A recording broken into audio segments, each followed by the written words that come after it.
नमस्ते सबैजनालाई, म डाक्टर प्रमिता तामाङ।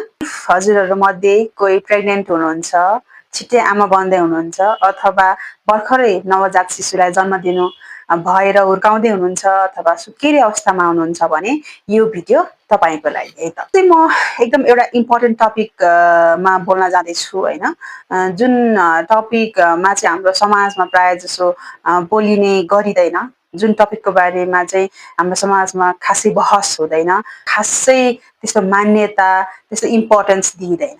तर त्यही कुराहरूले, यही चिजहरूले चाहिँ नि हाम्रा सुत्केरी महिलाहरूको चाहिँ ज्यान गइरहेको छ अथवा हाम्रो परिवारमा ठुलो दुर्घटना निम्त्याइरहेको छ। यो टपिकको बारेमा म आज बोल्न जाँदैछु। टपिक के हो भन्दा पोस्टपार्टम मेन्टल इलनेस अथवा पोस्टपार्टम साइकेट्रिक इलनेस पनि भन्छ। यसमा चाहिँ पोस्टपार्टम ब्लुज, पोस्टपार्टम डिप्रेसन र साइकोसिस पर्छ। पोस्टपार्टम ब्लुज भनेको चाहिँ सिम्पल अब सुत्केरी अवस्थामा हुने इरिटेबिलिटी, सानसानो कुरामा रिसाउने, सानसानो कुरामा खुसी हुने, चित्त दुखाउने यस्ता चिजहरू भए, जुन चाहिँ बच्चा जन्मिसकेपछि देखा पर्छ र बच्चा जन्मेको 10-12 दिनमा आफै हटेर जान्छ। तपाईँको छोरी, तपाईँको बुहारी अथवा तपाईँको श्रीमती चाहिँ सुत्केरी अवस्थामा हुनुहुन्छ भने तपाईँले बेलैमा थाहा पाउन सक्नुहुन्छ कि मेरो सुत्केरी महिला सदस्य चाहिँ यसरी पोस्टपार्टम डिप्रेसन अथवा साइकोसिसको शिकार भइरहेको छ है भनेर बेलैमा थाहा पाउन सक्नुहुन्छ र बेलैमा थाहा पाइसकेपछि बेलैमा उपचार गरेर ठुलो दुर्घटना निम्त्याउनबाट हजुरहरू सक्नुहुन्छ। र इफ सक्नु भएन भने यसले धेरै नै नराम्रो असर पार्छ एउटा परिवारमा र एउटा भर्खरै हुर्किरहेको बच्चाको भविष्यमा पनि। अब जस्तै हामीले अस्ति भर्खर पनि एउटा न्युज सुनेको थियौँ कि कोरियामा 22-23 वर्षको एकजना पोस्टपार्टम मदरले 3 महिनाको सुत्केरीले चाहिँ नि आफ्नो सुसाइड गरेको थियो भनेर हामीले न्युज सुनेका थियौँ। सर्कुलेट भयो यो न्युज चाहिँ। तर हामीले थाहा नभएको अथवा हामीले सुन्दै नसुनेको यति धेरै केसेसहरू छन् नि, यो पोस्टपार्टम डिप्रेसन र पोस्टपार्टम साइकोसिसको यति धेरै केसेसहरू हुन्छ जुन चिजले चाहिँ सुत्केरी महिलाहरू ग्रसित भइरहेका हुन्छन्, सुत्केरी महिलाहरूको ज्यान गइरहेको हुन्छ। तर हामीले कहिले पनि ध्यानै दिइरहेका हुँदैनौँ, यो समाजले कहिले पनि ध्यानै दिइरहेको हुँदैन, हाम्रो परिवारले कहिले पनि यो चिजहरूको ध्यानै दिइरहेको हुँदैन। अब कुनै पनि एउटा महिलाले बच्चाको जन्म दिइसकेपछि ऊ फिजिकली, मेन्टली, इमोसनली पुरै विक भइसकेको हुन्छ। जस्तै तपाईँको टाउको एउटा रौँदेखि लिएर खुट्टासम्म तपाईँको each and every parts of the body यति दुखिरहेको हुन्छ, यति गलिरहेको हुन्छ, यति एक्जस्टेड, यति टायर्ड हुन्छ होइन। त्यो आमा ब्रेस्ट फिडिङ गराइरहेको हुन्छ, त्यतिखेर बच्चा रोइरहेको हुन्छ, आफ्नो जिउ यतिकै दुखिरहेको हुन्छ होइन। त्यो बेलामा ऊ यति धेरै इरिटेट भइरहेको हुन्छ। उसले एकदमै धेरै आफ्नो हस्बेन्डबाट, आफ्नो अरू परिवारको सदस्यबाट एकदम हेल्प एक्सपेक्ट गरिरहेको हुन्छ, मलाई बुझिदियोस् भनेर एक्सपेक्ट गरिरहेको हुन्छ। र त्यो बेलामा आफ्नो हस्बेन्डले र अरू परिवारको सदस्यले कुरा नबुझिदिँदा चाहिँ उसलाई एकदमै नराम्रो लाग्छ र यस्ता चिजहरू पनि एउटा ट्रिगर फ्याक्टरहरू हुनसक्छ है। अब पोस्टपार्टम डिप्रेसन र पोस्ट साइकोसिसमा देखा पर्ने लक्षणहरू चाहिँ के हुन् त भनेर हामीलाई थाहा पाउनु एकदम जरुरी छ। पोस्टपार्टम डिप्रेसनमा हुने भनेको चाहिँ हजुर एकदम इरिटेट हुनुहुन्छ, मुड एकदमै लो, जतिखेर पनि स्याड, पर्सिस्टेन्ट स्याडनेस हुन्छ, केही कुराले पनि तपाईँलाई खुसी दिँदैन, कसैले राम्रो कुरा गरिरहेको छ भने पनि तपाईँले त्यो भित्रको नराम्रो कुरा नै देख्नुहुन्छ, स्याडनेस, स्याड पार्ट मात्र तपाईँले देख्नुहुन्छ।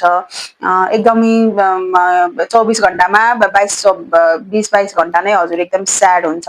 तपाईँलाई जुन चिजले पहिला खुसी दिन्थ्यो, जुन चिज तपाईँलाई मन पर्थ्यो, त्यो चिज तपाईँको परिवारको सदस्यले, हस्बेन्डले त्यो चिजहरू ल्याएर दिँदाखेरि पनि तपाईँलाई खुसी नै लाग्दैन, दुखी मात्रै लाग्छ, एकदम चिन्ता मात्रै लाग्छ, डर मात्रै लाग्छ, मेरो बच्चालाई केही भइहाल्छ कि, मेरो बच्चालाई कसैले केही गर्ला कि भनेर एकदम बच्चाको बारेमा एकदम ओभर एङ्सियस के एकदमै बढी नै चिन्ता लिने खालको त्यस्तो हुन्छ है। सुसाइडल थट्सहरू पनि, सुसाइडल अटेम्प्ट्सहरू पनि हुनसक्छ।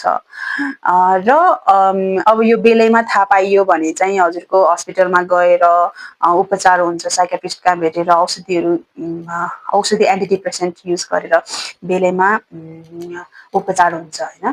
अब पोस्टपार्टम साइकोसिस भनेको झन् एकदम भयानक भयो। पोस्टपार्टम साइकोसिसमा चाहिँ हजुरको एकदमै रिसाउने, भाइलेन्ट हुने, सानसानो कुरामा पनि झगडा गर्ने, इरिटेट भइराख्ने हैन, भायोलेन्ट हुने, एकदम जिद्दी हुने, यो बच्चालाई पनि एकदमै माया नगर्ने, बच्चालाई पनि कराउने, रिसाउने, कुट्न खोज्ने, हार्म गर्न खोज्ने, आफूलाई सेल्फ हार्म पनि गर्न खोज्ने, बच्चालाई पनि हार्म गर्ने, अथवा एलुसिनेसन्सहरू, अरूले नदेखेका चिजहरू, अरूले नबोलेका चिजहरू आफूले सुन्ने, आफूले देख्ने हैन, कसैले आफ्नो कानमा आएर चाहिँ तेरो बच्चालाई मार अथवा तेरो बच्चा यस्तो हो उस्तो हो भनेका कुराहरू चाहिँ कानमा गुन्जिने, सुनिने, अथवा फ्यामिली मेम्बर्सहरू प्रति एकदम शङ्का गर्ने, सुसाइडल थट्सहरू, सुसाइडल अटेम्प्टहरू पनि एकदमै धेरै हुन्छ है।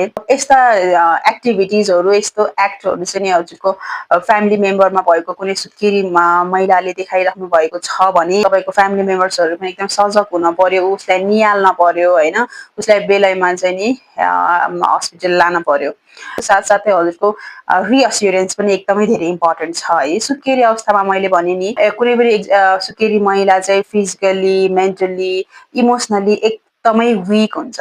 जब मान्छे एकदमै विक फेजमा हुन्छ त्यो बेलामा उसले चाहिँ नि आफ्नो नजिकको फ्यामिली मेम्बर्सहरूबाट एकदम माया, एकदम साथ, सपोर्ट एक्सपेक्ट गरिरहेको हुन्छ होइन। त्यो बेलामा चाहिँ नि उसले साथ सपोर्ट पाएन, हेल्प गरेन उसलाई, अथवा उसले भनेका कुराहरू नबुझिदिनाले चाहिँ एग्राभेट गर्छ। त्यही भएर तपाईँको फ्यामिली मेम्बर्सले चाहिँ एकदमै धेरै बुझिदिनु पर्ने हुन्छ। हामी मात्र होइन, धेरैजना हुन्छन्, धेरैजनाले, सबै महिलाहरूले नै बच्चा पाउँछन् होइन, तर तिमीले मात्रै पाउने हो र यो बच्चा, अथवा तिमीले मात्रै गरेको हो र, अथवा कसैले नगरेको काम तिमीले मात्रै गरेको, यस्तो चिजहरू, यस्तो शब्दहरू चाहिँ कहिले पनि नबोलिदिनु होला। अथवा मैले खानेकुराहरू ल्याइरहेकै छु, मैले तिमीलाई तेल मालिस गरिदिएकै छु, तर पनि तिमीलाई केही भइरहेको छैन, तिमीमै केही प्रब्लम छ भनेर उसलाई नै औँला उठाउने अथवा उसलाई नराम्रो लो फिल गराउने, यस्तो चिजहरू चाहिँ प्लिज नगरिदिनु होला। एकदमै साथ दिनु होला, सपोर्ट गर्नु होला, हरेक कुरा बुझिदिनु होला, ऊ रिसाइरहेको छ भने पनि सही दिनु होला, उसलाई के चिज पुगिरहेको छैन भनेर एकदम सोध्नु होला। एटलिस्ट उसको साथ कहिले पनि नछोड्नु होला, उसँगै बस्नु होला। त्यति गर्नाले पनि उसलाई चाहिँ धेरै नै रिलिफ हुन्छ र नराम्रो बाटो जानुबाट एकदमै उसलाई चाहिँ नि रोक्न सक्छ है। सुत्केरी अवस्थामा हुनुहुन्छ भने पनि यो मलाई के भइरहेको छ, मलाई यस्तो यस्तो थट्सहरू आइरहेको छ, कतै मलाई पोस्टपार्टम डिप्रेसनमा त म गइरहेको छुइनँ, पोस्टपार्टम साइकोसिसमा त म गइरहेको छुइनँ भनेर आफ्नो हस्बेन्डसँग, आफ्नो मम्मी, मदर इन लसँग सेयर गर्नु होला होइन, आफू अवेर हुनु होला। र आफ्नो फ्यामिली मेम्बर्सले पनि एकदम ख्याल गर्नु होला। आफ्नो सुत्केरी अवस्थामा भएको दिदी बहिनी अथवा श्रीमती कुन अवस्थामा छ, उसले कस्तो एक्टिभिटिजहरू देखाइरहेको छ होइन, जस्तै अघि मैले भनेका लक्षणहरू देखाइरहेको छ भने चाहिँ एकदमै सजग रहनु होला, एकदमै साथ सपोर्ट दिनु होला र आफ्नो मनमा लागेको कुराहरू एकदम सेयर गर्नु होला होइन।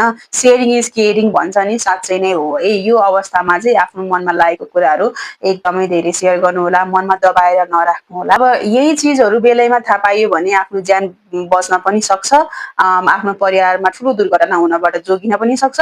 र यही चिजहरू बेलामा हामीले थाहा पाएनौँ अथवा थाहा पाएर पनि यो एकदमै सामान्य कुरा हो, यो सबै प्रेग्नेन्ट लेडीहरूमा यो सबैजनालाई यस्तो हुन्छ, यो नर्मल कुरा हो भनेर ओभर नर्मलाइज गर्न थाल्यो भने यसले एकदमै नराम्रो रूप पनि लिन सक्छ। आफू पनि सजग रहनु होला र यो भिडियोलाई सकेसम्म सेयर गरेर आफ्नो नजिकका आफन्तहरू, दिदीबहिनीहरू कसै कोही सुत्केरी अवस्थामा हुनुहुन्छ भने उहाँहरूलाई पनि पठाइदिनु होला। र यस्तै भिडियो लिएर म अझै पनि उपस्थित हुने नै छु। गाइज नो मी, म पनि एउटा आमा हुँ होइन, भर्खरै 4 महिनाको सानो बच्चालाई हुर्काइरहेकी छु र I can feel and I can relate कि postpartum blues, postpartum depression, postpartum mental इलनेसले कसरी हिट गर्छ र मान्छेलाई कुन अवस्थामा सम्म पार्न सक्छ र यो अवस्थामा चाहिँ फ्यामिली मेम्बर्सको रोल कति धेरै र कति ठुलो, कति इम्पोर्टेन्ट रोल हुन्छ भनेर चाहिँ मैले भन्दा बढी त अरू कसले बुझेको हुन्छ होला र एज अ एउटा न्यू मदर होइन। So thank you for watching. यस्तै अरू भिडियोहरू हजुरहरूलाई यदि मन छ, थाहा पाउन मन छ भने यु क्यान सजेस्ट मी। अहिलेको लागि चाहिँ बाई बाई, थ्याङ्क यू।